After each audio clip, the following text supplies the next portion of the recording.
Okay, and this is another really short video, and it's gonna be about me just speaking from the heart and being brutally honest about this particular subject matter.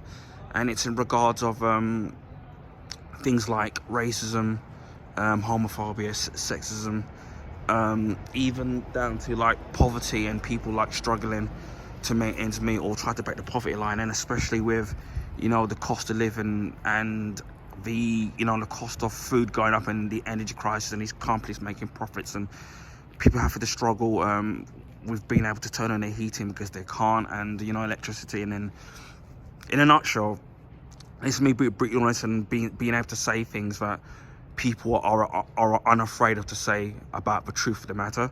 And that is that people don't want these things to change, whether it's governments or even people. When it comes to racism, I think not enough people kind of care, especially if it doesn't affect them.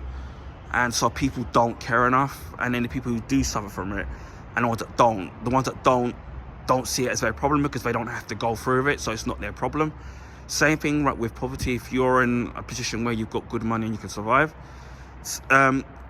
with the current government in the UK, I don't think they really care, because they just care about lining their own pockets, and they're living the privileged life or never had to sit there and struggle. So again, they'll sit there and they'll read from a script about how, oh, they do care and they're going to make things change, and then Britain is for everybody. But in reality, they don't really care. They just care about grafting and then their career and making money and living a really good lifestyle. I mean, the average person has to get into debt and has to struggle to whether to choose to turn the heating on or getting themselves into debt because they can't afford to turn the heater on or pay their bills.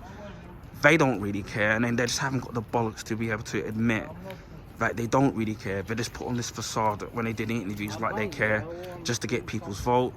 But the reality is that they're not going to change the thing because they don't want to really say it, because they want your vote for the next election. So yeah, that's basically one of my honest truths about society and being brutally honest and being able to say things for what they really are. So, ran over.